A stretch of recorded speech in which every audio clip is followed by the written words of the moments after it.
தொடங்குகின்றேன். இன்றைய தலைப்பு ஞானத் தமிழ். ஞானம் என்றால் என்ன? மாணிக்கவாசகப் பெருந்தகை மதுரையிலே இருந்து அறந்தாங்கிக்கு பக்கத்திலே உள்ள ஒரு சிற்றூருக்கு போகிறார். திருப்பெருந்துறை என்று அந்த ஊருக்கு பெயர். அங்கே சிவபெருமான் குருந்த மரத்தின் கீழே உட்கார்ந்திருக்கிறார். சிவபெருமான் கையிலே ஒரு ஏடு இருக்கிறது. மாணிக்கவாசகருக்கு அப்போ மாணிக்கவாசகர்னு பெயர் கிடையாது. அப்போ அவருக்கு பெயர் திருவாதவூரர்னு தான் பேர். இந்த ஏட்டை பார்க்கிறார். அது என்ன ஏடுன்னு கேட்டாராம். சிவபெருமான் இது சிவஞான போதம்னாராம். சிவம் என்றால் என்ன, ஞானம் என்றால் என்ன, போதம் என்றால் என்ன? கடவுளை பார்க்கிற வரைக்கும் சந்தேகம் வரும். கடவுளை பார்த்தாச்சுன்னா சந்தேகம் வராது. கடவுளை பற்றி முழுக்க உணர்வது வரை பேசிக்கிட்டே இருப்போம். உணர்ந்துட்டோம்னா பேச மாட்டோம். இப்போ இன்னும் அவருக்கு முழு உணர்ச்சி வரல. சிவம் என்றால் என்ன, ஞானம் என்றால் என்ன, போதம் என்றால் என்ன, மடமடன்னு கேட்கிறார். பகவான் ராமகிருஷ்ணர்கிட்ட ஒருத்தர் போனார். போய் கேட்கிறார், எனக்கு பக்குவம் வந்துருச்சுன்னு எப்படி தெரிஞ்சுக்கிறதுன்னார். இறை பக்குவம், ஆண்டவனை நினைக்கக்கூடிய பக்குவம் வந்து விட்டதுன்னு எப்படி தெரிஞ்சுக்கிறது? அவரை அழைத்து கொண்டு போனார் பகவான் ராமகிருஷ்ணர். ஒரு அம்மையார் தெருவிலே வடை சுட்டு கொண்டிருந்தார்கள். இதெல்லாம் நம்ம நாட்டில் ரொம்ப பழக்கம். இந்தியாவில் தெருவில் வடை சுட்டுக்கிட்டு இருக்கிறாங்க. அந்த இடத்துக்கு அழைத்து கொண்டு போய்விட்டார். அந்த அம்மா வடை சுடுறாங்க. பேசாம பார்த்துக்கிட்டே இருக்கார். பகவான் ராமகிருஷ்ணர் இப்ப கேட்கிறார், தாயே, இந்த வடை வெந்து போச்சுன்னு உங்களுக்கு எப்படி தெரியுது? வடை பக்குவமாகி விட்டதுன்னு உங்களுக்கு எப்படி தெரியுது? கையை வச்சு தொட்டா பார்க்குறீங்க.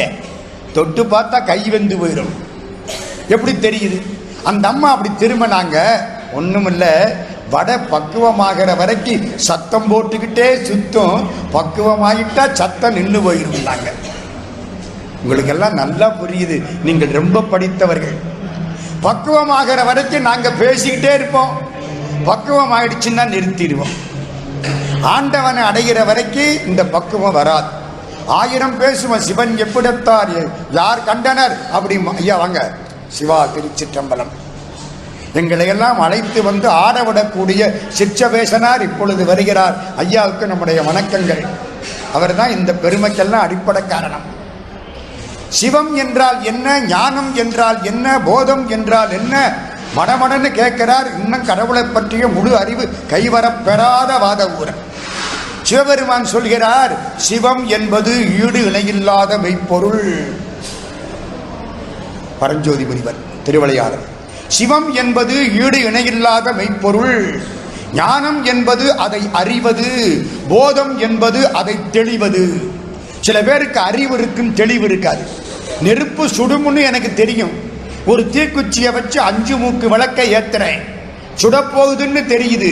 இந்த மூக்கு ஏற்றி அடுத்த மூக்கு ஏற்றி ரொம்ப வேகமா அடுத்த மூக்கை ஏற்றி ரொம்ப சிக்கனம்னு மனசுக்குள்ள ஒரு நினைப்பு. 4வது மூக்கு ஏத்துற பொழுது கை சுட்டு கீழே போட்டுருவேன். அப்ப எனக்கு அறிவு இருக்கு, இன்னும் தெளிவில்லைன்னு அர்த்தம். சிவம் என்பது ஈடு இணையில்லாத மெய்ப்பொருள். ஞானம் என்பது அதை அறிவது, போதம் என்பது அறிந்ததை தெளிவது. இப்ப ஞானம்னா என்னன்னு விளக்கம் தெரிஞ்சு போச்சா? இறைவனை அடையக்கூடிய அறிவு ஞானம். சரி, இப்போ நமக்கு தலைப்பு ஞானத் தமிழ். மகாகவி பாரதியார் சென்னைக்கு வந்திருந்தார். மகாத்மா காந்தியடிகள் சென்னையிலே பேசினார். காந்தியடிகள் பேச்ச 1 மணி நேரம் பாரதியார் ஓரத்தில் உட்கார்ந்து கேட்டார். காந்தியடிகள் திரும்பி வார்தாவுக்கு போய்விட்டார். வார்தா ஆசிரமத்தில் காந்தியடிகள் இருக்கிற பொழுது பாரதியார் ஒரு கடிதம் எழுதினார். மகாத்மா காந்திக்கு வணக்கம். நீங்கள் பேசிய பேச்சை கேட்டேன், மிகவும் நன்றாக இருந்தது. என்னுடைய வாழ்த்துக்கள், பாராட்டுக்கள். யாரு பாராட்டுறா? 1869 பிறந்த காந்தியே 1882 13 ஆண்டுகளுக்கு அப்புறம் பிறந்த பாரதியார் பாராட்டுகிறார், வாழ்த்துகிறார். வாழ்த்துக்கள், பாராட்டுக்கள். ஆமாம், ஒரே ஒரு வருத்தம். அடுத்த பேரா கடிதத்தில், தாங்கள் பேசிய பேச்சை ஹிந்தியில் பேசியிருக்கலாம், உங்கள் தாய்மொழியான குஜராத்தியில் பேசியிருக்கலாம், உங்களுக்கு தமிழ் தெரியும், தமிழில் பேசியிருக்கலாம். ஏன் ஆங்கிலத்தில் பேசினீர்கள்? யாரை விரட்ட வேணும் என்று நாம் எண்ணுகிறோமோ அவனுடைய மொழியில் ஏன் பேசினீர்கள்? பாரதியார் கேட்கிறார் மகாத்மா காந்தியை. காந்தியாரை பார்த்தார், கடிதத்தை பார்த்தார், தெரிஞ்சு அந்த காலத்தில் கடிதம்னு ஒன்று இருந்தது, ரொம்ப வசதி. கடிதம் என்பது ஒரு பேர் இலக்கிய கலை. ஜவஹர்லால் நேரு இந்திரா காந்திக்கு எழுதிய கடிதங்கள், டாக்டர் அழகப்ப செட்டியார் மகளுக்கு எழுதிய கடிதங்கள், மகாத்மா காந்தி எழுதிய கடிதங்கள், இதெல்லாம் தனித்தனி இலக்கியங்கள். இப்ப கடிதம் போச்சு. ஆளாளுக்கு என்ன வச்சிருக்கான்? கையில ஒண்ணு வச்சிருக்கான். மாட்டு கழுத்துல பெல்லு, மனுஷன் கழுத்துல செல்லுன்னா அப்படி ஒன்னொன்னு வச்சிருக்கமா இல்லையா? ஒருத்தர் ரொம்ப அழகா சொன்னார், வீடு வரை லேண்ட்லைன், வீதி வரை ஹேண்ட்போன், காடு வரை செல்லு, கடைசி வரை பில்லு. கையில ஒண்ணு வச்சிருக்க. இலக்கிய கலை, கடிதக்கலை போய்விட்டது. மகாத்மா காந்தி கடிதத்தை படிச்சுட்டு பதில் எழுதுகிறார். பாரதிக்கு வணக்கம், உங்கள் கடிதம் கிடைத்தது, நான் செய்தது தவறுதான். அதான் மகாத்மா. நம்மளா இருந்தா சொல்லுவோமா, ஒத்துக்கோமா? நான் பிடிச்ச முயலுக்கு காலே இல்லை. மகாத்மா காந்தி பொறுத்து கொள்ளுங்கள். அடுத்த பேரா, மிஸ்டர் பாரதி, நீங்கள் எழுதிய கடிதத்தை தமிழில் எழுதியிருக்கலாம், ஹிந்தியில் எழுதியிருக்கலாம், ஏன் ஆங்கிலத்தில் எழுதினீர்கள்? கேட்கிறது யாரு? பாரட்லா பாரிஸ்டர், வக்கீல் மகாத்மா காந்தி. சும்மா இல்ல, இப்ப பாரதி மாட்டிக்கிட்டார்ல அப்படின்னு நினைக்கிறோம். பாரதியார் பதில் போட்டார் இங்கே இருந்து, மிஸ்டர் காந்தி, உங்கள் வினா எனக்கு புரிகிறது. அடுத்தவர் மனத்தை புண்படுத்தக்கூடிய செய்திகளை எழுதும் பொழுது என் தாய் தமிழாகிற ஞான தமிழை நான் பயன்படுத்த மாட்டேன். எங்க போயிட்டார் பார்த்தீங்களா? அடுத்தவன் மனுஷ புண்படுத்தக்கூடிய வார்த்தைகளை சொல்றதுக்கு தமிழ் லாயக்கில்லை. இது தெய்வத்தின் மொழி. French is the language of love. English is the language of commerce. Latin is the language of law. Tamil is the language of devotion. வணிகத்தின் மொழி ஆங்கிலம், காதலின் மொழி பிரெஞ்சு, சட்டத்தின் மொழி லத்தீன், தெய்வத்தின் மொழி தமிழ். அதாவது ஞானத்தமிழ். ஏன் ஞானத்தமிழ்ங்கிறது தெரியுமா? என் கூட வாங்க, ஒரு 10 நிமிஷத்துக்குள்ள கைலாசம் போயிட்டு திரும்பிடுவோம். அங்கதான் ஞானத்தமிழ் தொடங்க போகுது. ஒரு 10 நிமிஷத்துக்குள்ள கைலாசம் போயிட்டு திரும்பிடலாம். உங்க ஊர்ல இருந்து நீங்க கைலாசம் போயிட்டு திரும்புறதா இருந்தா கிட்டத்தட்ட 2 லட்சம் ரூபாய்க்கு மேலே ஆகும். அதெல்லாம் உங்களுக்கு மிச்சம். இன்னைக்கு கைலாசத்துக்கு போயிட்டு திரும்பிடுறோம். ஞானத்தமிழ் அங்கதான் தொடங்குது. திருஞான சம்பந்த பிள்ளையாருடைய தமிழ் ஞானத்தமிழ். முருகப்பெருமானுடைய அம்சம் பெற்றவர் திருஞான சம்பந்தர். முருகனுக்கு அவதாரம் கிடையாது. செம்மான் மகளை திருடும் திருடன் பெம்மான் முருகன் பிறவான் இரவான். அவன் பிறவாயாக்கை பெரியவனுடைய பிள்ளை. அதனால அவனுக்கு பிறப்பிறப்பு கிடையாது, அம்சம். ஞான சம்பந்த பிள்ளையார் முருகனுடைய அம்சம் பெற்றவர், முருகனுடைய பேரருள் பெற்றவர். அது அருணகிரிநாத சுவாமிகள் பேசுகிறார். மால அன்று அமன் நீசர்கள் கழுவேற வாதில் வென்ற சிகாமணி மயில் வீரா. முருகனை பற்றி பேசுகிற பொழுது மதுரையில் சமணர்களை கழுவேறச் செய்த பெருமானேங்கிறார். திருநீற்றால் அமராடும் சிறியோனேங்கிறார். திருநீற்றை வைத்துக் கொண்டு சண்டை போட்ட சிறிய பெருந்தகையே. திருஞான சம்பந்தர் என்று முருகனை பேசுகிறார் அருணகிரிநாத சுவாமிகள். முருகனுடைய அம்சம் பெற்றவர் திருஞான சம்பந்த பிள்ளையார். அவர் பாட்டுக்கள் அத்தனையும் சத்தியம். அதான் இந்த பேச்சு. ஒவ்வொரு சொல்லும் சத்தியம். எப்படி? 2005 எனக்கு ஒரு ஆசை, கைலாசத்துக்கு போயிட்டு வரணும்னு. தப்பு. கைலாசத்துக்கு யாரும் போக முடியாது. நினைப்புல வச்சுங்க, போனா வர முடியாது.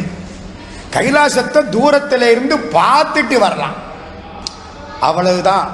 கைலாசத்தை 20 கிலோமீட்டருக்கு முன்னால நின்று பார்த்துட்டு வரலாமே தவிர கைலாசத்துக்கு உள்ள போறதுங்கிறது முடிகிற காரியம் இல்லை. கைலாசத்துக்கிட்ட எல்லாம் போக முடியாது. ஆக்சிஜன் குறைச்சல் 30%. இந்த ஆக்சிஜனை நமக்கு மூச்சு வாங்குது. அங்கே 30% என்ன செய்வீங்க? குனிய முடியாது, எந்திரிக்க முடியாது, நடக்க முடியாது, ஓட முடியாது, இவ்வளவு வேகமா பேச முடியாது. அந்த இடம் கைலாசம். கிட்டத்தட்ட 23,000 அடி உயரம் வரைக்கும் நம்ம போறோம்.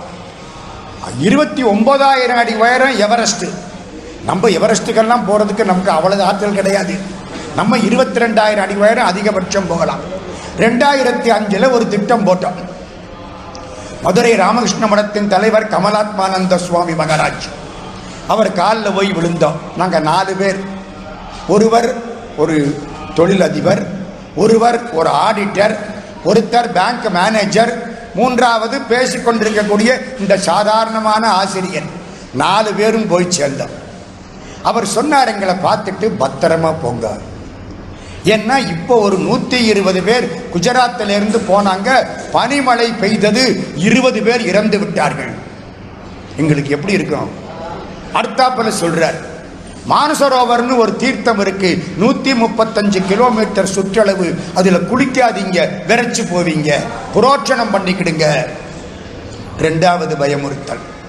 இவ்வளதையும் மீறி மீனாட்சி காலில் போய் விழுந்த, அம்மா தாயே எப்படியாவது கைலாசத்துக்கு போயிட்டு திரும்பணும், கைலாசத்தை பார்த்துட்டு திரும்பணும். புறப்பட்டா சென்னை வந்து, சென்னையில இருந்து ரயில்ல டெல்லிக்கு போய் அந்த 2 நாளும் திருவாசகம் முற்றோதல் பண்ணோம். எங்களுக்கு பாதுகாப்பு பலம் முழுக்க அதான். திருவாசகத்தை பத்தி பேசுற அன்னைக்கு வேற சொல்றேன், இன்னைக்கு இதை முடிச்சிருவோம். திருவாசகம் முழுக்க பாராயணம் பண்ணணும். 658 பாட்டு. ஆர் பெறுவார் அச்சோவே முடிச்சிட்டோம். டெல்லிக்கு போயிட்டோம். டெல்லியிலேருந்து ஃப்ளைட்டில் காட்மண்டு போயிட்டோம். காட்மண்டு நேபாளத்தின் தலைநகரம். காட்மண்டுக்கு போனால் சிவபெருமானை பார்க்கலாம். 5 முகத்தோடு சிவபெருமான். ஈசானம், தத்புருஷம், அகோரம், வாமதேவம், சத்யோஜாதம், 5 முகத்தோடு சிவபெருமான். ரொம்ப அற்புதமான காட்சி. 1008 சிவலிங்கம் தனித்தனியா. 1008 சிவலிங்கத்தையும் வலம் வர்ற மாதிரி ஒரு அழகான அமைப்பு நேபாளத்திலே உண்டு. பைரவ கோலம், அற்புதமான மூர்த்தி பைரவர். பெரிய சிவலிங்கம், பெரிய நந்தியம் பெருமான், எல்லாத்தையும் பார்த்தோம், கும்பிட்டோம். நாளைக்கு காலையில் புறப்பட போறோம். டயோட்டா கார் வரப்போகுது. நம்ம 60 பேர் இருக்கிறோம். 60 பேருக்கும் 15 டயோட்டா காரு போக போறோம்னு நினைச்சா, ராத்திரி வந்து அந்த டிராவல்ஸ்காரர் சொன்னார், நம்ம நாளைக்கு காலையில் போக முடியாது. ஏன் முடியாது? தீவிரவாதிகள் 20 பேரை சுட்டு கொன்று விட்டார்கள். அதுக்கப்புறம் போக சொல்றதுக்கு எங்களுக்கு என்ன அவ்வளவு துணிச்சலா இருக்கு? இல்லையே. சரி, நீங்க சொல்ற அன்னைக்கு போகலாம். மறுநாளும் இல்லைன்ட்டார். உட்கார்ந்து இருக்கிறோம். அதுக்குள்ள ஒருத்தர் சொல்றார், போன மாசம் இப்படித்தான் சில பேர் வந்தாங்க, போக முடியல, திரும்பி போயிட்டாங்கிறார். காட்மண்டு வரைக்கும் போயிட்டு கைலாசம் பார்க்காம திரும்பி போறதான். அது எப்படி திரும்பி போறது? பெரிய புராணம் படிச்சவங்க திரும்பி போகலாமா? ஆளும் நாயகன் கையிலையின் இருக்கை கண்டு அல்லால் மாளும் இவ்வுடல் கொண்டு மீளேன் என மறுத்தார். அப்பர் சுவாமி வாக்கு. உட்கார்ந்துட்டான். மறுநாள் அங்க உள்ள போனோம். எங்கே? நேபாள கோயிலுக்குள்ள உட்கார்ந்து 20 பேர் திருமுறை பாராயணம் பண்ணோம். ஒரு பாட்டை திருப்பி திருப்பி சொன்னோம். அண்ணலே என்னை ஆண்டு கொண்டருளிய அமுதே, விண்ணிலே மறைந்தருள் புரி வேதநாயகனே, கண்ணினால் திருக்கையிலையில் இருந்த நின் கோலம் நன்னி நான் தொழ நயந்தருள் புரி என பணிந்தார். பெருமானே, மறைந்து அருளக்கூடிய பெருமானே, சிவபெருமானே, கைலாசத்தில் நீ எப்படி இருக்கிறாயோ அதை நாங்கள் கண்டு மகிழ வேண்டும், அதற்கு நீ அருள் புரிய வேண்டும் என்று அப்பர் சுவாமிகள் கேட்ட பாட்டு, சேக்கிழார் வாக்கு, பெரிய புராண அற்புதமான பாடல். திருப்பி திருப்பி திருப்பி திருப்பி சொல்றோம். சிவபெருமான் திருச்செவிகளில் அது ஏறிவிட்டது. மறுநாள் காலையில் புறப்பட்டோம். பிள்ளையார் சொல்லி திருமுறை போட்டது. திருமுறை எதை செய்யும்னு கேட்காதீங்க, எதை செய்யாதுன்னு கேளுங்க. அவ்வளதையும் செய்யும். நான் சொல்ல போறேன் இன்னைக்கு. உங்களுக்கு என்ன வேணும் அத்தனைக்கும் திருமுறை பாட்டிருக்கு. மந்திரம், மருந்து அதுதான், மந்திரம் அதுதான், புரிந்து கேட்கப்படும் புண்ணியம் அதுதான். புறப்பட்டோம். இப்பதான் முக்கியமான செய்தி. காட்மண்டிலிருந்து ஒரு வழியா டயோட்டா காரில் 15 டயோட்டா காரு, 4 பேர், 60 பேர். நாங்கள் 4 பேரும் தனி. எங்களுக்கு துணைக்கு ஒரு ஹெல்ப்பர் ஒருத்தர், ஒரு டிரைவர். 6 பேர் காரில் உட்கார்ந்தா. காரை சாத்தியாச்சு. காற்று நல்லா அடிக்குது. நியாலம்னு ஒரு ஊர். இந்த நியாலம் காட்மண்டிலிருந்து கிட்டத்தட்ட 200 கிலோமீட்டர். நியாலத்துக்கு போயிட்டோம். நியாலத்துக்கு போனால் கைகாலெல்லாம் அதுவாக ஆடுது. எந்த கண்ட்ரோலும் கிடையாது. அவ்வளவு குளிர். எல்லாத்தையும் தூக்கி உள்ள இன்னர் போட்டு, இன்னருக்கு மேலே பனியன் போட்டு, பனியனுக்கு மேலே சட்டை போட்டு, சட்டைக்கு மேலே ஸ்வெட்டர் போட்டு, ஸ்வெட்டருக்கு மேலே அவன் கொடுத்த ரக்க போர்த்தி, அதுக்கு மேலே வட நாட்டிட்டு இருக்கு நியாலத்தில். அங்கே ராத்திரி படுத்துட்டோம். நாளைக்கு காலையில் புறப்பட்டு போகணும். எல்லாரும் எந்திரிக்கிறோம். எங்களோட ஒரு பெரியவரும் அந்த ஆட்சியும் வந்தாங்க. இந்த பெரியவர் சேது செட்டியார்னு பேரு. அந்த புண்ணியவான் ராமேஸ்வரத்திலிருந்து காசி வரைக்கும் பாத யாத்திரை போனவர். 3000 கிலோமீட்டர் 4 மாசம் நடந்து போனவர். அவருக்கு ஆசை கைலாசம் பார்க்கணும்னு புறப்பட்டோம். எங்களோட சுப்பிரமணிய ஐயர்னு ஒரு புண்ணியவான் வந்தார். சிவலிங்கத்தை தூக்கிட்டு வந்து அங்கங்க வச்சு பூஜை பண்ணி எங்களுக்கெல்லாம் சிவலிங்க காட்சி தெரிய வேணும்னு பாடுபட்ட புண்ணியவான் சுப்பிரமணிய ஐயர் பாடியில் இருக்கிறார் இப்பொழுது. அன்னைக்கு காலையில் அவருடைய சம்சாரம், அந்த சேது செட்டியாருடைய சம்சாரம், அந்த ஆட்சிக்கு ஒன்றும் சரியில்லை, காய்ச்சல் வந்துருச்சு. தலை வலிக்குது, காய்ச்சல் வருது. அந்த ஆல்டிடியூட்ல அப்படியெல்லாம் காய்ச்சல் வரும் என்று மாத்திரையெல்லாம் கொடுக்குறாங்க, ஒன்றும் ஒத்து வரல, உடம்பு சரியில்லை, நான் இனிமே வரமாட்டேங்குது. இன்னும் 750 கிலோமீட்டர் போகணும், கிட்டத்தட்ட 1000 கிலோமீட்டர் காட்மண்டில் இருந்து தார்ச்சன். இன்னும் 750 கிலோமீட்டர் எப்படியும் போகணும். எப்படி போறது? நான் திரும்பிடுறேங்குது அந்த ஆட்சி. பெரியவர் சொல்றாரு, நானும் திரும்பிடுறேன். பின்ன விட்டுட்டா போக முடியும் மனைவியே? அக்னி சாட்சியா கையை பிடிச்சாச்சு இல்ல, 2 பேரும் ஒண்ணுன்னு எப்படிங்க விட்டுட்டு போறது? அந்த ஆட்சி அழுது. ஏன் தெரியுமா அழுறது? இவரா இருந்தா போயிருப்பாரு, நான் வந்ததுனால இவர் போறதும் கெட்டு போச்சே. அங்கதான் அந்த அன்பு நிக்குது. இங்கு நீ ஒரு பாதி, நான் ஒரு பாதி, யார் பிரிந்தாலும் வேதனை பாதின்னு எழுதினா பாருங்க கண்ணதாசன். அந்த வார்த்தை தெளிவா தெரியுது. இப்ப என்ன செய்யறது? இந்த பெரியவர் எங்களோட வந்த சுப்பிரமணிய ஐயர் சொன்னார், ஒரு நாள் இங்க தங்குவோம். எக்ஸ்ட்ரா தங்குறதுன்னா விளையாட்டு இல்லைங்க, பணம் பெருசு இல்லை, எல்லா திட்டமும் மாறி போயிடும். நாங்க பிளேன் புக் பண்ணி இருக்கோம், ட்ரெயின் புக் பண்ணி இருக்கோம் மதுரை வரைக்கும், அவ்வளவு மாறி போயிடும்ல. ஒரு நாள் மாறி போனா பரவாயில்ல, இவங்களுக்காக இன்னைக்கு தங்குவோம். கடவுள் திருவுள்ளம். காலம்பர அன்னைக்கு நியாலத்தில் ஒரு நாள் தங்குறோம். ஒரு ஆளுக்கு 500 ரூபாய் கேட்டான், கொடுத்துட்டோம். சிவலிங்கத்தை எடுத்து வச்சு ஒரு திருமுறை பாராயணம் பண்ணணும். அதுக்கு தான் இவ்வளவு பேச்சு. ஒரு 11 பாட்டு பாராயணம் பண்ணணும். இந்த ஆட்சியை உட்கார வச்சு காலம்பர நாங்கள் டிஃபன் சாப்பிட்டோம். திரும்ப அந்த பாராயணம், மத்தியானம் பாராயணம். சிவபெருமானை வச்சு, பகவானே நீதான் காப்பாற்றணும், வேற யாரும் கூட்டிட்டு போக முடியாது. காண்பார் யார் கண்ணுதலாய் காட்டாக்காலே, அவன் காட்டல நம்மளால காண முடியாது. பாட்டு வித்தால் பாடுகின்றேன், பணிவித்தால் பணிகின்றேன், பதியே உன்னை கூட்டு வித்தால் கூடுகின்றேன், குலை வித்தால் குலைகின்றேன், குறித்த ஊனை ஊட்டுவித்தால் உண்ணுகின்றேன், உறக்குவித்தால் உறங்குகின்றேன், உறங்காது என்னை ஆட்டுவித்தால் ஆடுகின்றேன், அந்தோ இச்சிறிய நாள் ஆவதென்னே. வள்ளற்பெருமான் சொன்ன மாதிரி எல்லாம் சிவார்ப்பணம் போட்டுட்டு அந்த பதிகத்தை திரும்ப திரும்ப திரும்ப 6-7 முறை பாராயணம் பண்ணிட்டேன். ராத்திரி படுக்கிற போதும் பாராயணம் பண்ணிட்டு படுத்துட்டோம். நாளைக்கு காலையில் புறப்படணும், காரெல்லாம் தயாரா இருக்கு. 5 மணி ஆச்சு. அந்த ஆட்சியை பெட்டில் காணோம். எல்லாருக்கும் எப்படி இருக்கும்? எங்க போனுச்சோ ராத்திரி, வாந்தி எடுத்தது, வயிற்றால போனது, எங்க போனுச்சோ ராத்திரி, குளிர் இழுக்குது. குளிர்னா வெந்நீரை கைக்கு கொண்டாந்தா பன்னீரா மாறி போயிடும். முகம் கழுவுறதுங்கிறது பெரிய காரியம்.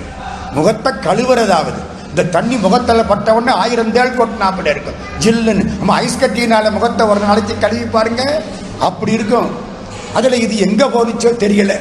இந்த பெரியவர் தவிக்கிறார், காணுமே, எங்க போனாலோ தெரியலையே, வயசு 60, தெரியலையே தெரியலையே. எல்லாரும் தேடுறாங்க.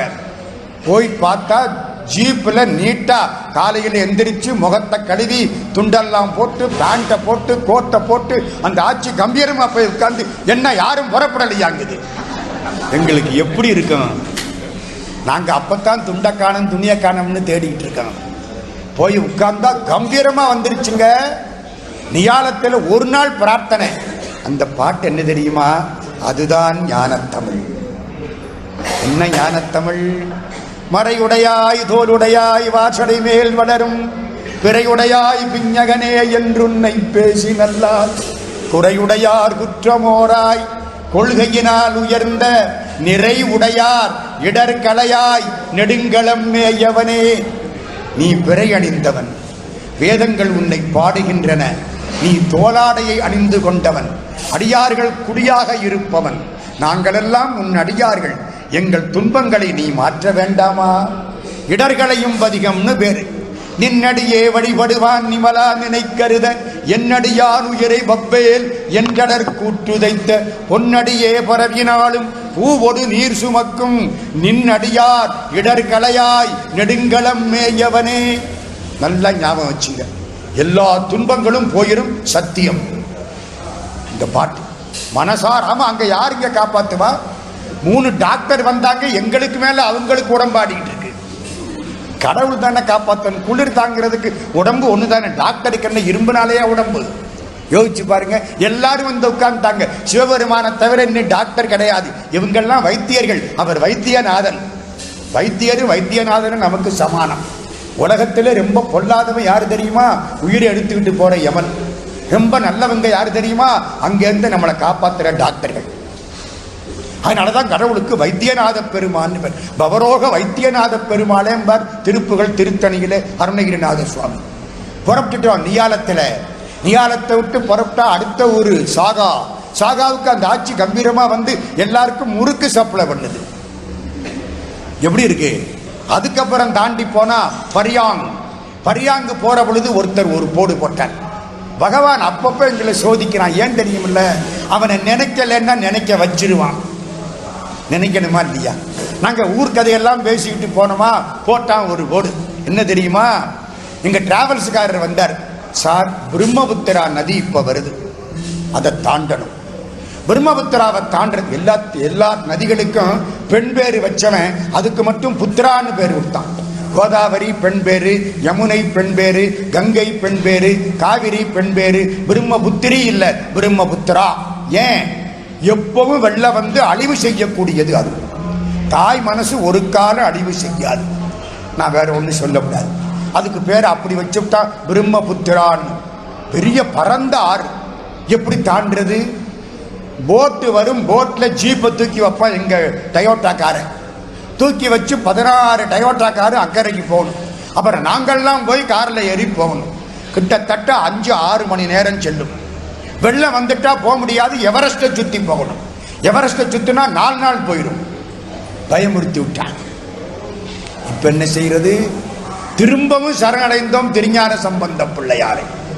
திருஞான சம்பந்த பிள்ளையார் ஒருத்தர் சொன்னார், நம்ம புறப்பட்ட நாள் சரியில்லையோ, அஷ்டமியோ ராகு காலமோ கவலையே படாது. அதுக்கெல்லாம் நம்ம கையில மருந்து இருக்கு. எல்லாம் சேர்ந்து உட்காரு. வேயுரு தோழி பங்கன் விடமுண்ட கண்டன் மிக நல்ல வீணை தடவி மாசரு திங்கள் கங்கை முடிமேல் அணிந்தன் உளமே புகுந்தகதனால் ஞாயிறு திங்கள் செவ்வாய் புதன் வியாழன் வெள்ளி சனி பாம்பிரண்டு முடனே ஆசரு நல்ல அவை நல்ல அடியாரவர்க்கு மிகவே.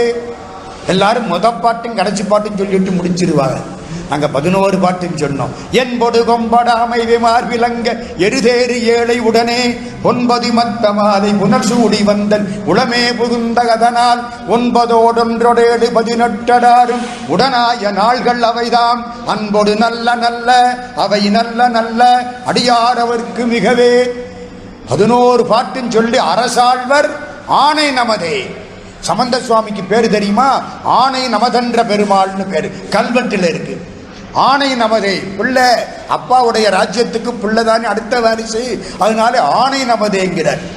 எல்லாம் சொல்லி முடிச்சோமா? ஆச்சரியம் பாருங்க, 5 நிமிஷத்துல தாண்டிட்டோம் பிரம்மபுத்திராவை. சார் நல்லா காது குத்துறீங்களே அப்படின்னு கேட்கப்படாது. இங்க 16 டயோட்டாக்காரன் 5 நிமிஷத்துல தாண்டிடுச்சு. எப்படிங்கிறீங்களா? சீனாக்காரன் பாலம் கட்டிவிட்டான். இது வரைக்கும் பாலம் இல்லைங்க. 2004 வரைக்கும் பாலம் இல்லை. போட்டை தான் போகணும். இப்ப அழகா ஒரு பாலம் கட்டிட்டான். இந்த பாலத்துல இக்கரையிலேருந்து அக்கறைக்கு 1 கிலோமீட்டர் போறதுக்கு எந்நேரம் செல்லும் கார்ல டயோட்டா ஜீப்பு. அழகா 5 நிமிஷம். அவனுக்கு ஆச்சரியம். இப்ப பாலம் கட்டி இருக்காங்கிறான். எங்களுக்கு எப்படி இருக்கு? பாலம் கட்டலையா, வேயுரு தோழி பங்கன் சிவபெருமான் பாலத்தை கட்டி விட்டார். அவ்வளவுதான். வேற என்ன? நம்பினார் கெடுவதில்லை 4 மறை தீர்ப்பு. அம்பிகையை சரண் புகுந்தால் அதிக வரம் பெறலாம். நம்பின பேருக்கு நடராஜா, நம்பாத பேருக்கு யமராஜா. அழகா போயிட்டோம். பரியாங்கிலேருந்து புறப்பட்டு போறோம். மானசரோவர். அடுத்த சோதனை பாருங்க. ஒரு மலை மாதிரி ஒரு அமைப்பு. கீழே மானசரோவர். 135 கிலோமீட்டர் சுற்றளவு. அற்புதமான ஏரி, பளிங்கு போல தண்ணீர். மூர்த்தி சிறப்பு ஒரு பக்கம், தீர்த்த சிறப்பு ஒரு பக்கம். தண்ணிக்குள்ள மூர்த்தங்கள் கிடக்கும். கல்லு, சிவலிங்கம் மாதிரி, பிள்ளையார் மாதிரி, என்னென்னமோ இருக்கு. இந்த கல்லெல்லாம் எடுத்துக்கிட்டு வரலாம், வீட்டில் வச்சு பூஜை பண்ணலாம். மூர்த்தங்கள், தீர்த்தம். அங்க மேல ஒரு மேடு. அந்த மேட்டுல 16 காரையும் நிறுத்தி விட்டான். டயோட்டா காரு 15 காரு நிக்கிறோம். அந்த மூலையில கைலாசம் தெரியும்னா அது பார்க்கத்தானியா இவ்வளவு தூரம் வந்திருக்கோம். இத்தனை 1000 கிலோமீட்டர், ஏறத்தாழ 4000 கிலோமீட்டருக்கு மேல போயிருக்கோம். மதுரையிலிருந்து காட்மண்டு 3000 கிலோமீட்டர். அதுக்கு மேல கிட்டத்தட்ட 800-850 கிலோமீட்டர் தாண்டிட்டோம். கிட்டத்தட்ட 4000 கிலோமீட்டர் சிவபெருமானே கைலாசத்தை பார்க்கணுமேன்னு பார்த்தா தெரியல. திரும்ப ஏமாத்தி விட்டார். இந்த ஆள் ரொம்ப ஏமாத்துவாரு. ஏமாத்தி விட்டார். கைலாசம் தெரியலீங்க, மேகம் மறைச்சிருச்சு.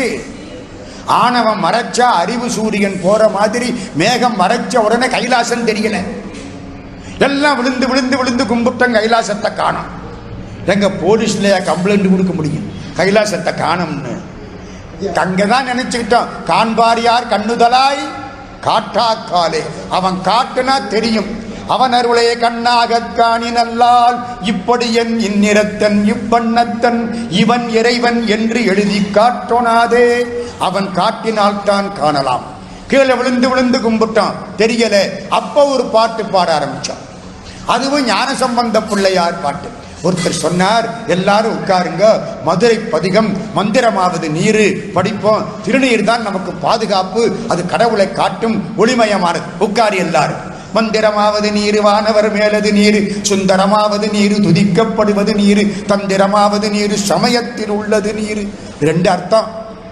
சமயம்னா நம்ம சமைத்தல், பக்குவப்படுதல். நம்முடைய இந்து சமயம் சைவ சமயத்தில் உள்ளது. சமயத்தில் உள்ளது நீர். இப்படி மாட்டிக்கிட்ட சமயங்களில் நம்மை காப்பாற்றக்கூடிய காப்பு திருநீர்த்துக்கு ரட்சைன்னு பேரு, காப்புன்னு பேரு. திருநீர் தான் நமக்கு எல்லாம். எல்லாம் பாடி முடிச்சோம். செந்து வருவாயுமை பங்கன் திருவாலவாயான் திருநீரே காணாம். கைலாசத்தை காணாம். ராத்திரி 7 மணி, கைலாசம் தெரியல, மேகம் மறைச்சிருச்சு. என்ன செய்யறது? சரி, கீழே இறங்கி மானசரோவருக்கு வர்றோம். கடுமையான பனி, நல்ல குளிர், எல்லாம் வந்து நிற்கிறோம். நான் போன ஊர்ல எல்லாம் என்ன பிரசங்கம் பண்ண சொல்லுவாங்க. நான் நல்லா பேசிட்டு எனக்கு சந்தோஷமா இருக்கு, என் களைப்பெல்லாம் தீர்ந்து போயிடும், எல்லாரும் கேட்பாங்க. அப்போ ஒன்று சொன்னேன், என்ன தெரியுமா? மானசரோவர் என்பது அம்பாளுடைய அம்சம், கைலாசம் என்பது சிவபெருமானுடைய அம்சம். அம்பாள் அருள் பெற்றால் அன்றி சிவபெருமான் கிட்ட போக முடியாது. அவன் அருளாலே அவன்தாள் வணங்கி, அவன் அருளுக்கு பராசக்தின்னு பேர். எங்க மதுரை கோயிலுக்கு வந்தா முதல்ல மீனாட்சியை கும்பிட்டு அப்புறம்தான் சொக்கலிங்க பெருமான். ஏன்? மீனாட்சியின் அருள் பெற்றால் அன்றி சொக்கலிங்க பெருமான் உங்களுக்கு காட்சி கொடுக்க மாட்டார். அவதான் நம்மளை கொண்டு போய் சேர்க்கணும். மதுரை கோயிலுக்கு இன்னொரு சிறப்பு என்ன தெரியுமா? கோயில்ல 5 வாசல், 4 பக்கம் ராஜகோபுரங்கள். 4 ராஜகோபுரத்தின் வழியாக சாமி வர்றதும் கிடையாது, போறதும் கிடையாது. ஆசாமிகள் தான் போயிட்டு வந்துகிட்டு இருப்போம். சாமி வர்றது போறது எந்த பாதை தெரியுமா? அம்மன் சன்னதின்னு ஒரு பாதை, அது சின்ன வாசல். அது வழியாத்தான் சிவபெருமான் வருவார், அது வழியாத்தான் திருவீதி உள்ள போவார். என்ன அர்த்தம்? கடவுள் உன்பால் வர வேண்டுமானால் பராசக்தியின் மூலம்தான் வருவார். நீ கடவுளை சென்று அடைய வேண்டுமானால் பராசக்தியின் மூலம்தான் சென்று அடைய வேண்டும். சத்தினிபாதம்ங்கிறீங்கள்ல, திருவருள் வீழ்ச்சிங்கிறீங்கள்ல, சித்தாந்தத்தில் அது வந்தாத்தான் ஆண்டவன்கிட்ட போய் சேரலாம். அப்படி மானசரோவர்ல குளிச்சுட்டா கைலாசத்தை பரிக்கிரமா வரலாம்னு நான் எல்லா இடத்துலையும் சொன்னேன். இதை ஒரு ஆளு கடுமையா புரிஞ்சுக்கிட்டாரு. எங்களோட வந்த பேங்க் மேனேஜர் ராத்திரி 8 மணிக்கு நிக்கிற, நல்லா ஞாபகம் வச்சுங்க, அந்த பகுதியில் சும்மாவே குளிரடிக்கிற இடம். திரும்பி பார்த்தா இந்த பேங்க் மேனேஜரை காணோம். என்னடான்னு பார்த்தா சட்டையெல்லாம் கலட்டி, வார்த்தை கடுமையான வார்த்தை அது, கலட்டி அங்கேயில கலட்டணும், எல்லாம் கலட்டிட்டு துண்டை கட்டிக்கிட்டு தண்ணியில் இறங்கிட்டாரு. எனக்கு பயந்தே போச்சு.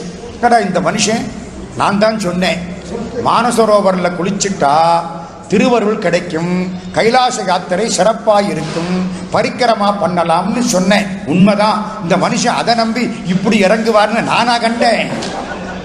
ஏங்க, எனக்கு அப்பதான் நினைச்சுக்கிட்டேன், நம்மளை விட கேட்கிறவங்க ரொம்ப தகுதி வாய்ந்தவர்கள். ஏதோ கடவுள் எங்களை நாங்கள் பண்ண புண்ணியத்தில் இங்கே கொண்டாந்து உட்கார வச்சிருக்கான். எங்களை விட படித்தவங்க ரொம்ப பேர் உட்கார்ந்து இருக்கிறாங்க இல்லைங்களா? நினைச்சுக்கிட்டேன். இவர் இறங்கிட்டாரு தண்ணிக்குள்ள. எல்லாரும் ஒரு மாதிரி அவரை பார்த்துட்டு என்ன பார்க்கறான். என்ன அர்த்தம்? இந்த ஆளு பேச தாண்டா லாயக்குன்னு அர்த்தம். நான் என்ன செய்யறது? இப்ப பார்த்தேன், இறங்கிடுவோம். இறங்கலைன்னா மானம் போயிரும்ல. யோசிங்க, நாளைக்கு நம்மள்ட்ட என்ன செய்வான்? கலட்ட கை கால் ஆடுது. கலட்டிட்ட என்ன ஆகும்? மேக்சிமம் போகும், போயிட்டு போகுது. மேக்சிமம் என்ன சார் ஆகும்? உயிர் போகும், போனா போகுது. சாதாரணமான வாழ்க்கையிலேயே எல்லாரும் கைலாச பதவி அடைந்து விட்டார்னு எழுதுறான். அது அநியாயம் என்ன தெரியுமா? எங்க ஊர்ல எங்கள் அப்பா ராமநாதன் செட்டியார் கைலாச பதவி அடைந்து விட்டார் என்பதை வருத்தத்தோடு தெரிவித்துக் கொள்கிறோம். அட பாவி, கைலாச பதவி கிடைச்சி வருந்தலாமா? அவர் இறந்ததுக்கு வருந்தலாம். கைலாச பதவி கிடைச்சிருச்சே வருந்தரேன்னா என்ன அர்த்தம்? அவர் பண்ண பாவத்துக்கு அவர் நரகத்துக்கு இல்ல போகணும். கைலாச பதவி கிடைச்சிருச்சே வருந்தரேன்னு அர்த்தம். புரியாம போடுறது. எனக்கு என்ன, சரி இறங்கிட்டேன். ஆடிட்டர் ஒருத்தர் என்னுடைய மாணவர், அவர் இறங்கிட்டார். இந்த இண்டஸ்ட்ரியலிஸ்ட் ஒருத்தர் தொழிலதிபர் கூட அவர் இறங்கிட்டார். 4 பேர் இறங்கிட்டான். தண்ணியில கால் வச்சம் இல்ல, 1000 தேடு ஒரு நேரத்தில் கொட்டுது. இறங்கியாச்சு. இடுப்பாளம் தண்ணி, ஐஸ் கட்டி, உள்ள 3 முங்கு போட்டோம். ஆணு மூச்சு இழுக்குது. சென்றாடும் தீர்த்தங்கள் ஆனார் தாமே. அப்பர் சுவாமி வாக்கு. ஆர்த்த பிறவித்தியர் கடனாம் ஆர்த்தாடும் தீர்த்தன். மாணிக்கவாசக சுவாமி வாக்கு. தீர்த்தம் யாரு? சிவபெருமான், பராசக்தி, மீனாட்சி தாயே. 3 முறை முங்கு போட்டு எந்திரிச்சம் பாருங்க, குளிர் விட்டு போச்சு. உடம்பு பழகிருச்சுங்க. அற்புதமான ஒரு கருவி இந்த உடம்பு. பகவான் கொடுத்த கருவிகளில் அற்புதமான கருவி இந்த உடம்பு. 3 முறை உள்ள முங்கின உடனே குளிர் விட்டு போச்சு. ஆச்சரியம். 4 முறை 5 முறை ரொம்ப நல்லா இருக்கு. இதை பார்த்துட்டு நிக்கிறவன் பூரா ஒரு 7-8 பேர் உள்ள இறங்கிட்டான். அவ்வளவுதான். டிராவல்ஸ்காரன் பார்க்கறான், பைத்தியக்கார கூட்டம்டா, எல்லாம் தண்ணிக்குள்ள இறங்கிட்டாங்க. சந்தோஷமா இருந்துச்சுங்க. அன்னைக்கு நல்லா குளிச்சுட்டு மேல வந்தா குளிர் மேற்கொண்டு ஆட்டுது. இப்பதான் ரொம்ப வெடிவட ஆட்டுது. குளிக்கிற போது ஒண்ணும் இல்லை, நிறைய குளிச்சா குளிர் கிடையாது. இப்ப விடவடன்னு ஆட்டுது. பனியன் போட முடியல, சட்டை போட முடியல. ஒரு வழியா கஷ்டப்பட்டு எல்லாத்தையும் மாட்டி சூப்பு கொடுத்தான். சூப்பை குடிச்சுட்டு நிமிந்து பார்க்கறான், அப்பவும் கைலாசம் தெரியல. என்ன செய்யறது? ஒருவேளை காணாமலே போயிடுவோமா? ஏமாத்தி விடுவாரா? கடவுளே, என்னையா பண்றது? மனசு உடைஞ்சிருச்சு. ராத்திரி போய் படுக்கிறோம். ஒருத்தர் வர்றார், பம்பாய்க்காரர், குஜராத்திக்காரர், எங்களோட வந்தவர். நமக்கு ரொம்ப வேண்டிய அன்பர். சார், இன்னைக்கு ராத்திரி 3 மணிக்கு எந்திரிச்சு என் கூட வாங்கங்கிறார். நாங்கள் படுத்திருக்கிறது மட்டு ஹவுஸ், மண் வீடு. அதில் கதவெல்லாம் ஒன்றும் கிடையாது, பேருக்குத்தான். இப்பொழுது இந்த அகலத்தில் 4 பேர் படுத்திருக்கணும். கடைசியாக படுத்திருக்கிறவரை வெளியில் போகணும்னா எல்லாருக்கும் திருவடி தீட்சை பண்ணித்தான் போக முடியும். எல்லாமே அப்படிங்க. அதுக்குள்ள 4 பேரும் படுத்து கிடக்கிறோம். ராத்திரி 2 மணிக்கு வாங்க சார்ன்னார். சரின்னா 2 மணிக்கு வந்து இந்த கதவை லேசா திறந்தார். திறந்துதான் இருக்குது, 3/4 திறந்தார். முடிச்சிட்டான். வாங்கன்னார். வெளியே குளிர் ரொம்ப ஆட்டுது. சரி, எல்லாம் பண்ணி மூக்கு தவிர மற்ற எல்லாத்தையும் முடியாச்சு. கண்ணுக்கு கடுமையான கண்ணாடி போட்டாச்சு. போய் நிக்கிறோம். அந்த மானசரோவ தீர்த்தத்தை பார்த்தபடி. சார் அசையாதீங்க, இங்கே பார்த்துக்கிட்டு இருக்கேன். காலையில் 3 மணி மேலே இருந்து நட்சத்திரங்கள் இறங்கி தண்ணியில் விழுகுது. நான் கோயிலில் சொல்றேன், பார்த்ததை சொல்றேன். மேலே இருந்து நட்சத்திரங்கள் இறங்கி தண்ணியில் விழுகுது. சயின்டிஸ்ட் என்ன சொல்றான்? எரிகற்களுங்கிறான். நம்ம சைவ சித்தாந்த பெருமக்கள் என்ன சொல்கிறார்கள்? தேவர்கள் வழிபாடு செய்கிறார்கள். தினோமா ஐயா எரிகல் விழுகும். தினோமா காலையில் 3 மணி 4 மணிக்கு விழுகும். மேகமா இருந்தா தெரியல, மேகம் இல்லை என்ன தெரியும். இந்த பம்பாய்க்காரர் ஒரு கும்பிடு போட்டோம், நம்மளுக்கு காட்டினாரே. யாரு சிறப்பு தெரியுமில்ல? குருநாதன் தான் சிறப்பு. அப்பாவை அம்மா காட்டுவா, அப்பா குருநாதனை காட்டுவார், குருநாதன் சிவபெருமான காட்டுவார். வேற யாருக்கும் தகுதி கிடையாது. ஆண்டவனுக்கு தப்பு செய்து விட்டால் குருநாதன் கால்களில் விழுந்து மன்னிப்பு கேட்டு தப்பிக்கலாம். குருநாதனுக்கு தப்பு செய்து விட்டால் ஆண்டவன் மன்னிக்க மாட்டார். நினைப்பல வச்சுங்க. கபீர்தாசர் சொன்ன வார்த்தை அழகா பார்த்துட்டு அப்பவும் கைலாசம் தெரியல. வந்து படுத்துட்டோம். விடிஞ்சுது. காலையில 8 மணி எந்திரிச்சு திரும்ப ஒரு தரம் குளிச்சா. நேற்று தான் குளிச்சாச்சு இல்லை, பழகி போச்சு இல்லை. இப்ப குளிச்சாச்சு. குளிச்சுட்டு எங்க சிவலிங்கத்தை எடுத்து முன்னால வச்சுட்டோம். எல்லாரும் சிவலிங்கம் கொண்டு போறோம். கொண்டே வச்சு சிவலிங்க பெருமானுக்கு அந்த தீர்த்தத்தினாலே அபிஷேகம் பண்ணணும். அங்கே உள்ள மலர்களை கொண்டுகிட்டு போய் அர்ச்சனை பண்ணுறோம். சென்னையில இருந்து 11 இதழ் வில்வம் ஒருத்தர் கொடுத்தார். மகா வில்வம், கடவுள் திருவுள்ளம் நிறைய கொடுத்தார். வில்வத்தை கொண்டே போட்ட ஏக வில்வம் சிவார்ப்பணம். வில்வத்தை திரும்ப திரும்ப போடலாம், காஞ்சி போனாலும் திரும்ப எடுத்து போடலாம். கொண்டே வச்சோம். வில்வத்தை எல்லாம் எடுத்து போட்டு சிவலிங்கத்துக்கு வச்சு அபிஷேகம் பண்ணி அவருக்கு அலங்காரம் பண்ணி, என்ன சார் அவருக்கு ஏதாவது இது வைக்கணுமே, நெய்வேத்தியம் என்ன வைக்கிறது? கிஸ்மிஸ் பழம், பேரிச்சம்பழம் கொண்டுகிட்டு வந்திருந்தோம், முந்திரி பருப்பு எல்லாத்தையும் வச்சு எல்லாருக்கும் எடுத்து கொடுத்துட்டு சிவலிங்க பெருமான் காலில் விழுந்து கும்பிடுறோம். கும்பிட்டு நிமிந்து பார்க்கிறான். ஒருத்தர் சொல்றார், சார் கைலாசம் தெரியுதுன்னார். சிவபுராணம் முழுக்க சொல்லி நிமிந்து பார்த்தா கைலாசம் அற்புதமா தெரிஞ்சது. அவன் சொல்லிவிட்டான், திருமுறை பாராயணம் பண்ணி சிவபூஜை பண்ணனா தாண்டா கைலாச காட்சி கிடைக்கும். நல்லா ஞாபகம் வச்சுங்க. இப்ப நம்ம எங்க நிக்கிறோம்?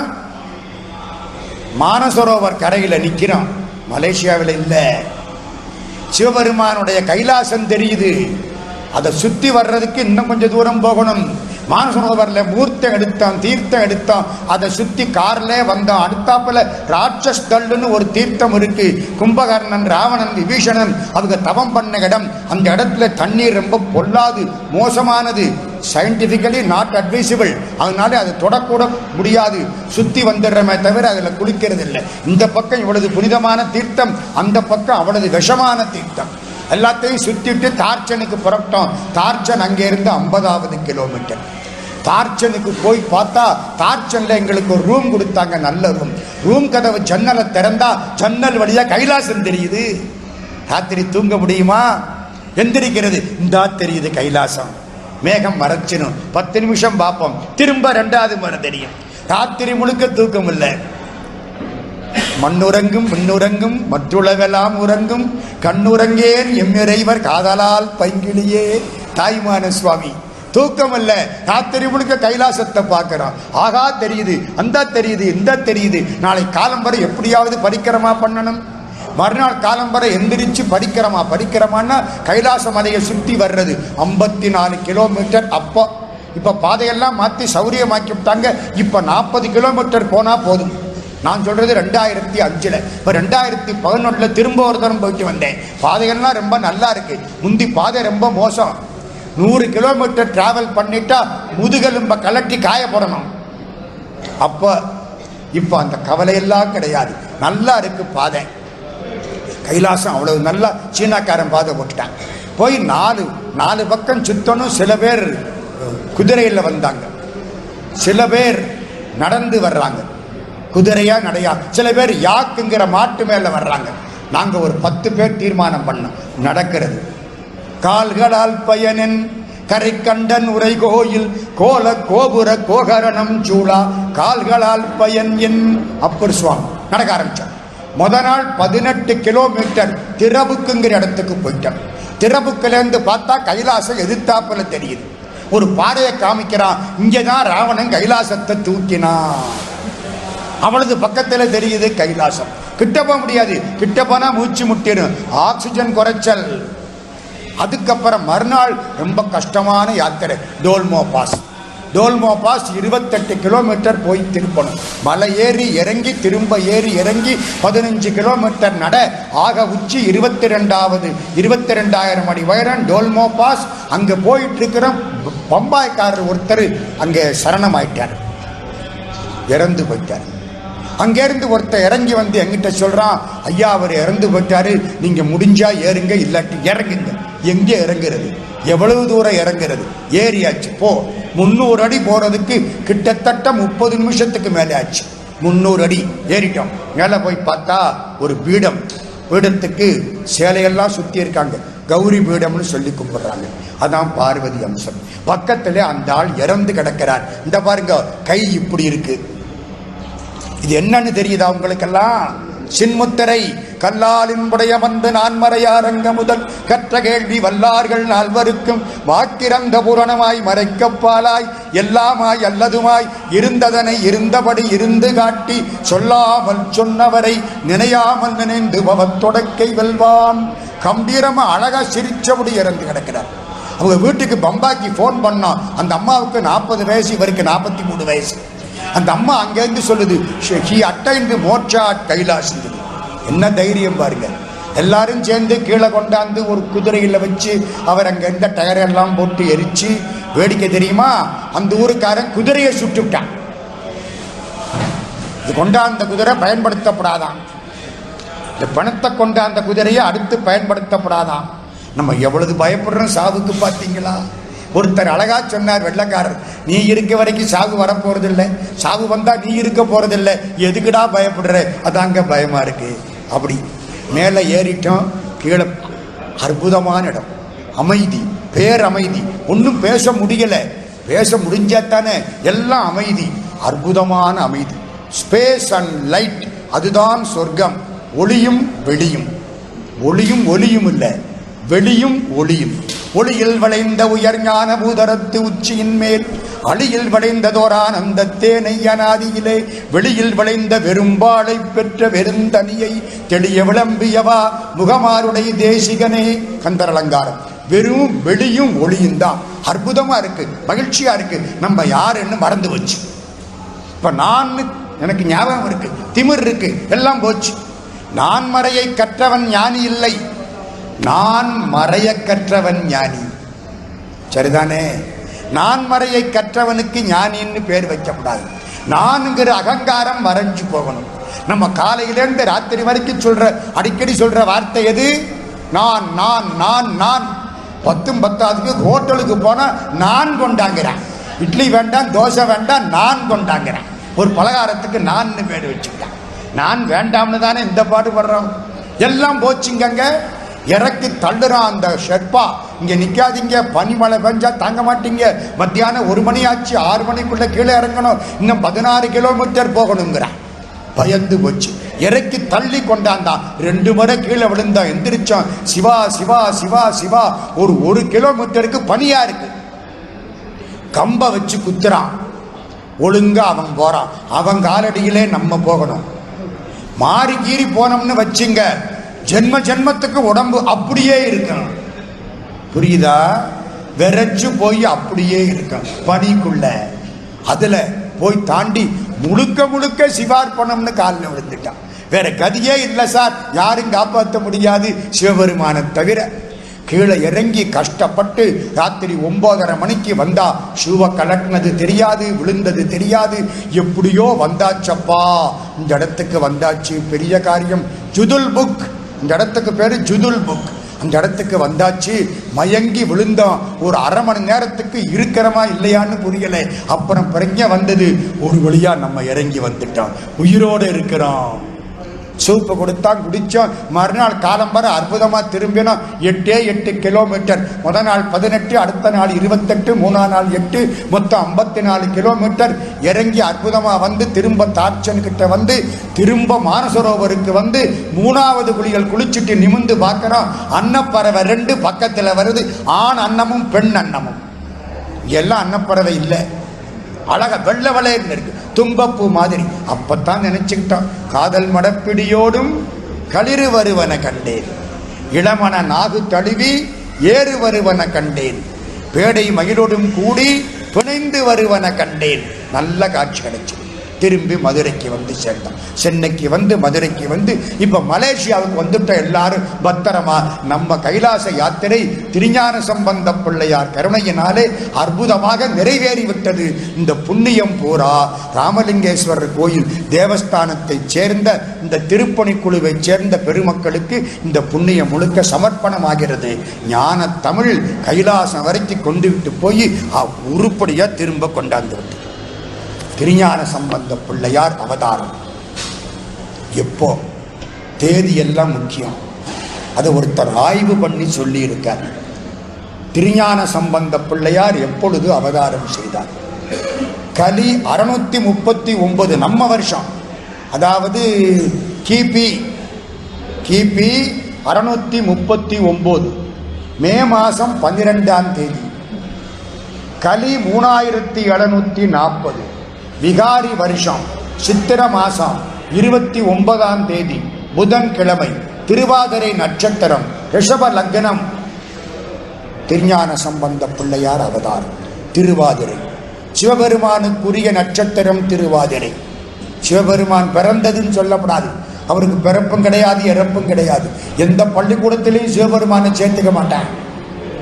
டேட் ஆஃப் பர்த் கிடையாது, டேட் ஆஃப் டெத்தும் கிடையாது. நமக்கு டிஓபியும் உண்டு, டிஓடியும் உண்டு. அது தெரியும், இது தெரியாது. அதான் நமக்கு வித்தியாசம். அப்படி அது மாதிரி பெருமான் 12/5/639 ஆதிசங்கரருக்கு முன்னால் அவதாரம். ஆதிசங்கரர் திராவிட சிசுன்னு எழுதுறார் பின்னால.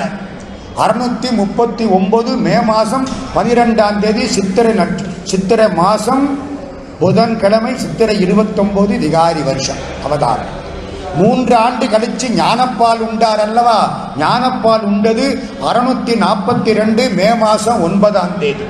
சுபகிருது சித்திரை 26 வியாழக்கிழமை. அவர் சிவபெருமான் திருவடியில் எல்லாரையும் அழைத்து கொண்டு போனார் அல்லவா. அது ராட்சச வருஷம் வைகாசி மாதம் 14ஆம் தேதி வைகாசி மூலம். சித்திரை சதயம் அப்பர் சிறந்த வைகாசி மூலம் அத்தரை பணி சம்பந்தர். வைகாசி மூலம் வியாழக்கிழமை 655 மே மாசம் 28ஆம் தேதி. இதெல்லாம் ஆய்வு செய்து பெருமக்கள் கண்டுபிடித்திருக்கிறார்கள். இப்போ நான் என்ன சொல்ல போறேன், ஞான தமிழ் 5 செய்திகளை செய்தது, 5 காரியங்களை செய்தது. சிவபெருமான் செய்யக்கூடிய 5 தொழில்களை திருஞான சம்பந்த பிள்ளையார் செய்தார். அதான் என் பேச்சு. ஓஹோ, WQE 1460 WQE 1460 அந்த காரை இருக்கிற இடத்தை விட்டு தயவு செய்து அப்புறப்படுத்த வேண்டும் என்று கேட்டுக்கொள்கிறோம். முருகா, திருஞான சம்பந்த பிள்ளையார் 5 செயல் செய்தார். அதான் இந்த பேச்சு. என்ன 5 செயல்? இறைவனுக்கு 5 செயல் உண்டு. ஆக்கல், காத்தல், அழித்தல், மறைத்தல், அருளல். ஆக்கல்னா என்ன அர்த்தம்? ஆன்மாவை உண்டாக்குறது இல்லை. ஆன்மாவுக்கு அழிவு கிடையாது.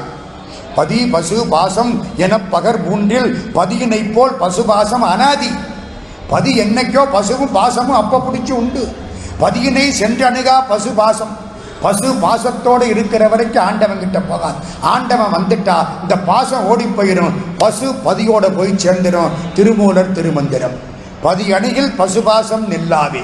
நான் சைவ சித்தாந்தத்துக்குள்ள ரொம்ப போகலை. இது என்னைக்கு உள்ளது ஆன்மா. ஆண்டவனு என்னைக்கு உள்ளவர். அப்ப ஆக்கல்னா என்ன அர்த்தம்? பண்ணன வினைக்கு தகுந்தாப்புல உடம்ப கொடுக்கிறாரே, அதுக்கு பேரு ஆக்கல்னு பேர். நான் பண்ணன வினைக்கு தகுந்தாப்புல எனக்கு உடம்பு, நீங்க பண்ணன நல்வினை தீவினைக்கு தகுந்த மாதிரி உங்களுக்கு உடம்பு. உடம்பு கடவுள் கருணையினால் கொடுத்தது. ஆனா பின்னால் முதல் உடம்பு கருணையினால் கொடுத்தது. அந்த காலத்திலே கருணையினால் உடம்பு தரப்பட்டது. அதுக்கப்புறம் வினைக்கு தகுந்தாப்புல உடம்பு. அதுக்கு பேரு ஆக்கல்னு பேர். 2வது காத்தல். காத்தல்னா என்ன? நம்ம வினை நிறைய செஞ்சிருக்கிறோம். நல்வினையும் செஞ்சோம், தீவினையும் செஞ்சோம். 2க்குள்ள எது தேவலை? எங்க நல்வினை தேவலையா தீவினை தேவலையா? இப்படி கேட்கவா? விலங்குல இரும்பு விலங்கு தேவலையா தங்க விலங்கு தேவலையா? விலங்கு விலங்கு தானே. இரும்புல போட்டா என்ன, தங்கத்துல போட்டா என்ன, ஜெயில் எங்க போட்டா என்ன சார்? விலங்கு. நல்வினை என்பது தங்க விலங்கு, தீவினை என்பது இருப்பு விலங்கு. அடுத்த பிறவிகளை கொண்டே மாட்டி விட்டுரும். நல்வினை தீவினை அடுத்த பிறவியை உண்டாக்கும். நம்ம செஞ்ச நல்வினை தீவினை மூட்டை கணக்கா இருக்கு. அதுக்கு சஞ்சிதம்னு பேரு. அதுல இருந்து ஒரு பகுதியை எடுத்துக்கிட்டு இப்போ அனுபவிக்கிறேன்னு வந்திருக்கிறேன். ஒரு பகுதியை 5000 ரூபாயில 1000 ரூபாய் எடுத்துக்கிட்டு வந்த மாதிரி கொஞ்சத்தை ஸ்டாக் வச்சு விட்டு கொஞ்சத்தை எடுத்துக்கிட்டு வந்தேன். இது அனுபவிச்சு முடிச்சு போடுறேன். இதுக்கு பேரு பிராரப்தம்னு பேரு. அந்த ஆளுக்கு பிராப்தம் இல்லைங்கிறோம்ல, பிராரப்தம். இப்ப நல்லதும் கெட்டதும் பண்ணிட்டு இருக்கிறேன். இது வேற போய் பழைய ஸ்டாக்கோட சேரப்போகுது. அதுக்கு ஆகாமியம்னு பேர். பேரெல்லாம் ஒரு பக்கம் இருக்கட்டும். 3 வேணே ஆச்சா. செஞ்சு வச்ச ஸ்டாக் ஒரு பக்கம், அதுல இருந்து எடுத்துக்கிட்டு வந்து அனுபவிக்கிறது ஒரு பக்கம், இப்போ புதுசா சேர்த்தது ஒரு பக்கம். உடம்பு எவ்வளவு காலத்துக்கு இருக்கும்? அனுபவிக்கிறேன்னு வினைய எடுத்துக்கிட்டு வந்தேன் பாருங்க. அந்த வினக்கணக்கு முடிகிற வரைக்கும் இந்த உடம்பை யாரும் அழிக்க முடியாது. வினக்கணக்கு முடிஞ்சு போச்சுன்னா உடம்பை யாரும் காப்பாற்ற முடியாது. அது வரைக்கும் கடவுள் காப்பாற்றுறார். பட்னத்து சாமி பேசுவார், வினை போகமே ஒரு தேகம் கண்டாய், வினை முடிந்தால் திணை போதளவும் நில்லாது. கணக்கு முடிஞ்சு போச்சுன்னா பொத்துன்னு விழுந்துருவேன். எல்லாம் தாமதமா வரும். எவன் வர்ற எருமமாடு தாமதமா வந்ததா சரித்திரமே கிடையாது. காலத்தில் வர்றதுனால அவனுக்கு காலன்னு பேர் கொடுத்தான். இதுக்கு காத்தல்னு பேர். உரிய காலம் வரை வினையை அனுபவித்து முடிக்கும் வரை உடம்ப கடவுள் காப்பாற்றி கொடுக்கிறார். இதுக்கு காத்தல்னு பேர். மூணாவது அழித்தல், ஒடுக்குதல். அப்படின்னா என்ன? வினை முடிஞ்ச உடனே உடம்பு அழிஞ்சு போயிடும், உயிர் இருக்கும், இன்னொரு சட்டையை எடுத்துக்கும், அவ்வளவுதான். உடம்புங்கிறது இந்த சட்டை, இப்போதைக்கு அடுத்த பிறவிக்கு அடுத்த சட்டை, அதுக்கு அழித்தல்னு பேர். குழந்தைக்கு பால் கொடுத்து தூளியிலே அமைதிக்காக ஓய்வுக்காக தாய் போடுவது போல ஆன்மாவுக்கு கூறிய இந்த பிறவியை மாற்றி உடம்பை அழித்து ஆன்மாவுக்கு கொஞ்ச நாள் ஓய்வு கொடுக்கிறார் சிவபெருமான். அதுக்கு அழித்தல்னு பேர். ஆக்கல், காத்தல், அழித்தல். நாலாவது என்ன? மறைத்தல். ரொம்ப முக்கியம். மறைக்கலேன்னு வச்சுங்க, நம்மெல்லாம் ஓஞ்சி போயிடுவோம். கடவுளுடைய 5 தொழிலில் மறைத்தல் ரொம்ப முக்கியம். ஒரு சின்ன எடுத்துக்காட்டு சொல்லவா? டேட் ஆஃப் பர்த் தெரியும், டேட் ஆஃப் டெத்து தெரியுமா? தெரியாது, யாருக்கும் தெரியாது. நான் நினச்சிக்கிட்டு இருக்கேன் நான் 50 வருஷத்துக்கு இருக்க போறோம்னு. தெரியாது. தூங்கையில் வாங்குகிற மூச்சு கொஞ்சம் சுழி மாறி போனாலும் போச்சு, தெரியாது. மறைச்சு விட்டானே. மறைக்காம கையில் எழுதினான்னு வச்சுங்க, அவனவன் பிறக்கிற போதே டிஓடி இறப்பு நாள் கையில் அவனவனுக்கு எழுதி விட்டான்னு வச்சுக்கோமே, என்ன ஆகும்? ரொம்ப பேர் பார்த்தே செத்து போறாங்க. எந்த பேங்க்லையும் ஓவர் டிராஃப்ட் தர மாட்டாங்க. சார் உங்களுக்கு நாளானைக்குள்ள தேதி போட்டிருக்கும் பாரு பேங்க் மேனேஜர். இவர் மேனேஜரை பார்த்துட்டு உங்களுக்கு இன்னைக்கு இல்லை போட்டிருக்கும் பாரு, பாரு முடிஞ்சு போயிடும். கடவுள் மறைச்சிட்டானே, அதானே நிம்மதி. மறதி. கடவுள் கொடுத்த நன்கொடைகள் 3. 1 மறதி. சார் மறதி ஒரு நன்கொடை? ஆமா. மருமகள் மாமியாரை திட்டுனதும் மாமியார் மருமகளை திட்டுனதும் ஞாபகத்தில் இருந்தா ஒருத்தர் முழிக்க முடியுமா? முடியாது. எனக்கு 69 வயசாச்சு. இது வரைக்கும் நான் எத்தனை இட்லி சாப்பிட்டிருப்பேன்? அதை பூரா போட்டா இமயமலை சின்னமா போயிடும். எவ்வளவு சாம்பாரும் சட்னியும் சாப்பிட்டிருப்பேன், எவ்வளவு ரசம் குடிச்சிருப்பேன், எல்லாத்தையும் ஊத்துனா பசிபிக் சமுத்திரம் சாதாரணமா போயிடும். ஞாபகம் இருக்கா? மறந்து போச்சு. எல்லாம் நான் செஞ்சது பூரா ஞாபகம் இருந்தா நான் இப்போ மலேசியாவில் வந்து பேசிக்கிட்டு இருக்க மாட்டேன், சட்டையை கிழிச்சுக்கிட்டு பஸ் ஸ்டாண்டில் நிற்பேன். மறதி. தூக்கம். தூங்கல் என்னால தெரியும் மறுநாளைக்கு. சில பேர் காரில் பஸ்ஸில் எங்கள் பக்கத்தில் வந்து உட்காந்துருவேன், மொத்தமாக சாய்வேன். 140 கிலோவையும் நாங்கள் எங்கே தாங்கிறது?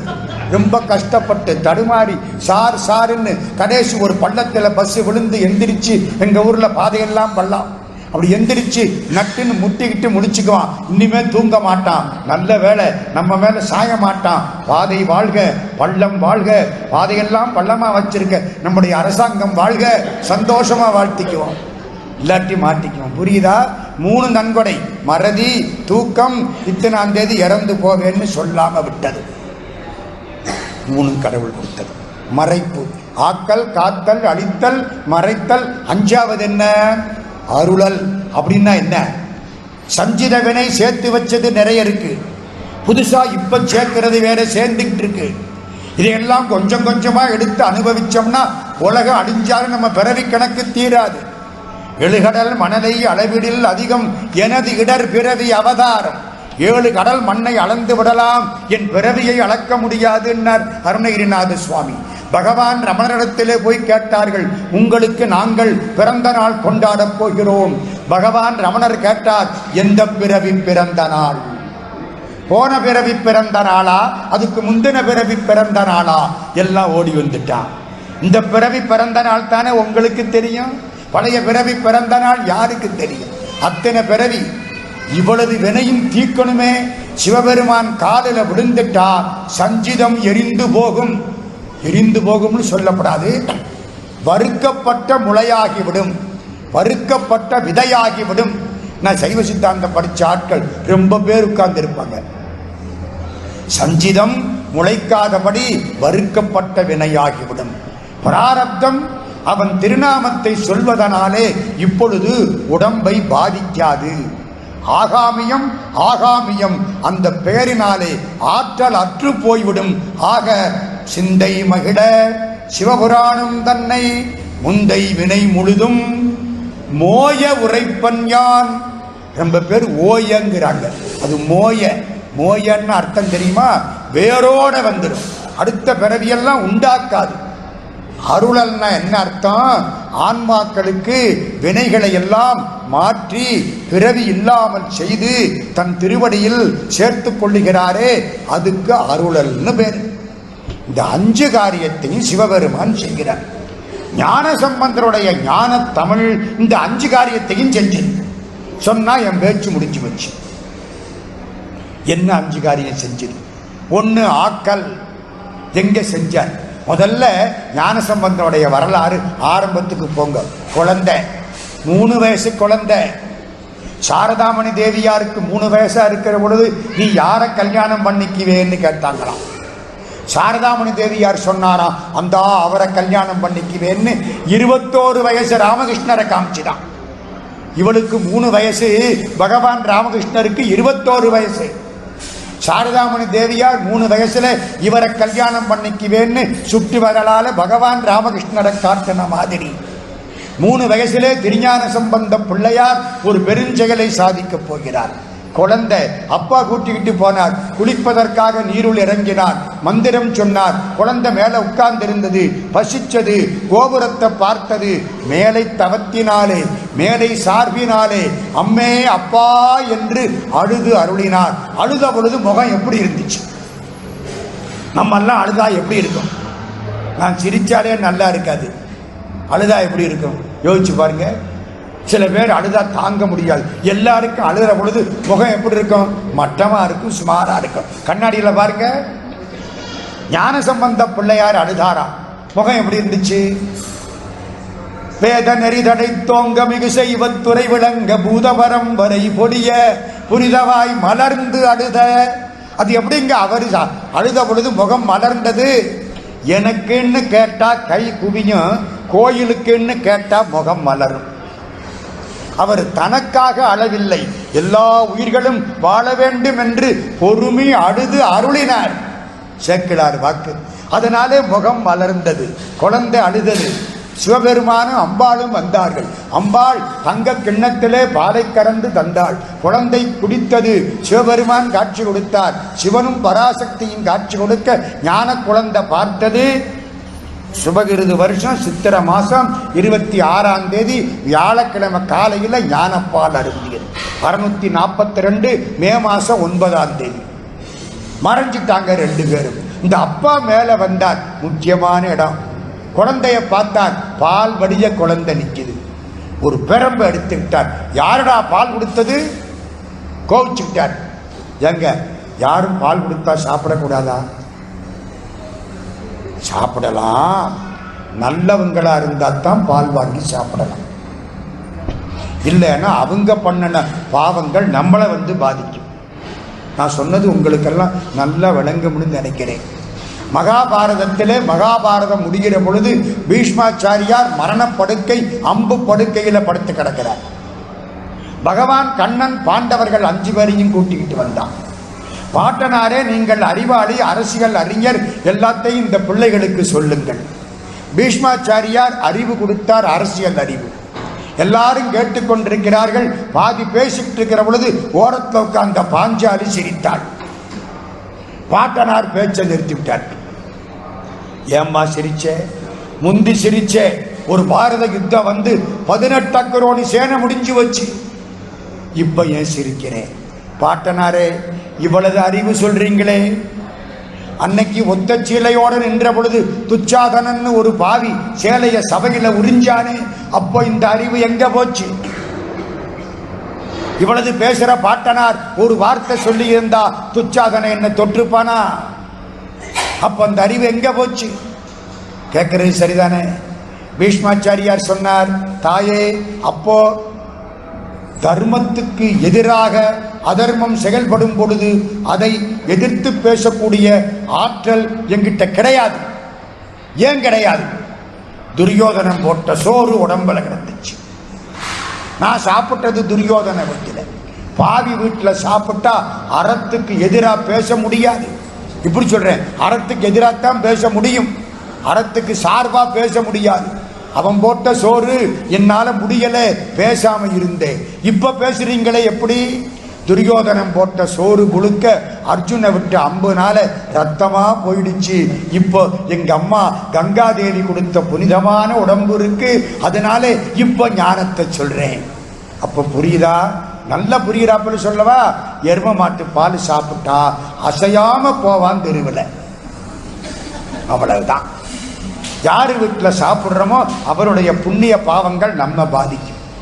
நாங்கள் பார்த்து பார்த்து நல்லவங்க வீட்டிலையா சாப்பிட்றோம், அதனால நல்லா இருக்கிறோம். இங்கே எங்களுக்கு பல பேர் கூப்பிட்டு சாப்பாடு போடுறாங்க ஒவ்வொரு நாளைக்கும், நல்லா இருக்கிறோம். அப்போ என்ன அர்த்தம்? அவங்கெல்லாம் ரொம்ப புண்ணியவான்கள்னு அர்த்தம். அதான் அதுக்கு டெஸ்ட்டு, வேற ஒன்றும் கிடையாது. இப்போ புரியுதா? போதையார் பொற்கிண்ண தடிசில் பொல்லாதன தாதையார் முனிவுரத்தான் என யாண்டவன். எந்த பால் குடிச்சானோ அந்த புத்தி வந்துடும். யார் பால் கொடுத்தது? கேட்டது யாரு? அப்பா. இந்த குழந்தை அப்படி திரும்பி பார்த்தது. பால் கொடுத்தது யாரு? திருடன். ஐயோ நாரா அப்பா. திருடன் பால் குடிச்சா திருட்டு புத்தி இல்ல வரும். பிள்ளை என்ன சொன்னது? தோடுடைய செவியன் விடையேறி ஓர் தூவெண் மதிசூடி காடுடைய சுடலை பொடி பூசி என் உள்ளங்கவர் கள்வன். முத பாட்டுங்க, கள்வன்.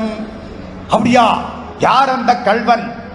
ஏடுடைய மலரான் முனை நாள் பணிந்து ஏத்த அருள் செய்த பீடுடைய பிரமாபுரம் மேவிய பெம்மான் அவனன்றே. இல்ல, பெம்மான் இவனன்றே. அதான் தேவாரம். அவன்னு சொன்னா கூட தள்ளி போயிடுச்சுன்னு ஓடி போயிடுவான். இந்த இருக்கார் சிவபெருமான் பக்கத்தில் இருக்கார், உனக்கு தெரியலையா? இந்த இருக்கார் இவனன்றே. ஆழ்வார்கள் கூட அவன் என்றுதான் பாடினார்கள். ஆழ்வார்கள், நம்மாழ்வார் பாடுற பொழுது கூட அவன் அவன் அவன் என்று பாடினார்.